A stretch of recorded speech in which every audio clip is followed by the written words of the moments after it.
par rapport à la sécurité et la santé, il y a souvent une énorme subjectivité du parent.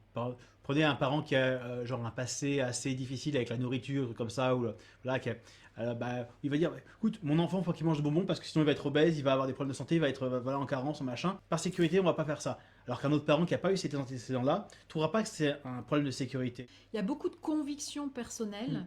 qu'on a envie de transmettre à ses enfants. C'est encore un autre sujet, la transmission des valeurs, ce en quoi on croit vraiment. Mais la difficulté avec l'histoire des bonbons, par exemple, c'est le court terme versus long terme. Là, je parle de tu te touches au four, tout de suite tu vois l'effet. La difficulté que beaucoup de parents ont, que je rencontre, et quand ils m'en parlent, c'est toujours ça, c'est ben oui, mais bon, moi je crois que s'il mange des bonbons, il va vraiment devenir obèse. Donc, c'est pas le laisser être en sécurité que de le laisser manger des bonbons. Remplacer bonbon par écran, si vous ne comprenez Voilà. pas, c'est encore pire au niveau Ah de. ouais. Parce qu'au niveau long terme, là on parle de T plus 10 ans, T plus 15 ans. Vous n'avez pas laissé votre enfant jouer 10 ans devant la télé, la PS4, pour voir, ah non, on va revenir 10 ans en arrière et essayer de faire différemment, et puis voir si c'est mieux. Non, non, il n'y a qu'une seule Ouais. possibilité. Pour l'histoire des bonbons, j'ai déjà eu l'occasion d'en discuter souvent sur des groupes Facebook.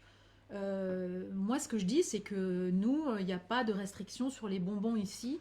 Donc, autrefois, merci de témoigner, j'achetais des bonbons que quand il y avait des anniversaires et ils pouvaient en prendre tant qu'ils voulaient. Je me disais, au pire, ils seront malades demain, voilà.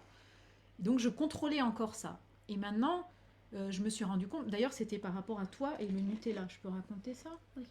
Le Nutella, quand tu étais petite, t'as adoré ça et on t'a laissé faire en regardant comme ça, en disant oh mon Dieu, elle en a mangé avec sa cuillère. Et au bout d'un moment, t'es venu me voir, t'as dit je veux plus de Nutella, je suis écœurée, j'en mange plus. Et maintenant, ça fait des mois, des années que tu en prends raisonnablement de temps en temps sur une petite crêpe, c'est tout.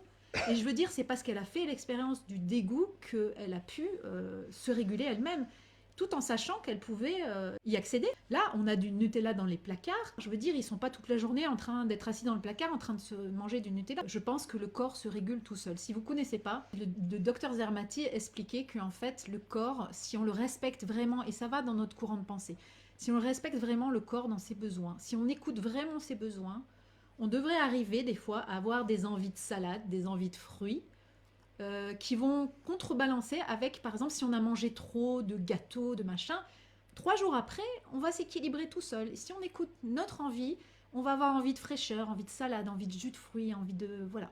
Normalement, le corps est capable de se réguler tout seul. Par rapport à la question de Stéphanie, la question des besoins de l'enfant perçus par l'adulte est vraiment subjective. Je le vois par exemple pour les très grands enfants, les ados que j'accompagne, où je sais pas, l'adulte me dit tiens, mon enfant bosse pas assez à l'école, quel est le besoin de l'adulte là-dedans? Alors, l'adulte a besoin d'être rassuré. Et donc, mais c'est pas un besoin de l'enfant qui gère là, c'est son besoin à lui de se rassurer, d'être un bon parent, voilà. Et donc la négociation avec l'enfant qui a pas ce besoin-là, l'enfant dit mais je n'ai rien à faire de l'école, enfin l'école n'importe quel autre truc comme ça. En tout cas, c'est un besoin.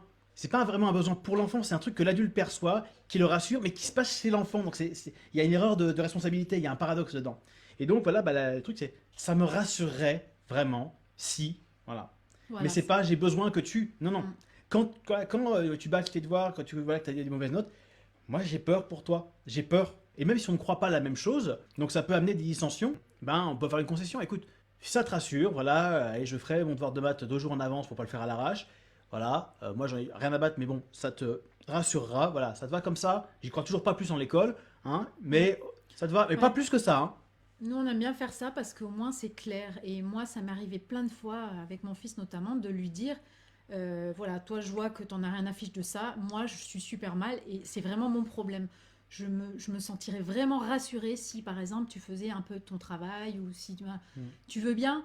Bon, d'accord. Et après, il négocie pour Mm. faire deux, trois choses et je lui dis ok, moi, ça me va. Ah, je me sens rassurée. Mais ce n'est pas un besoin de l'enfant, c'est un besoin de l'adulte.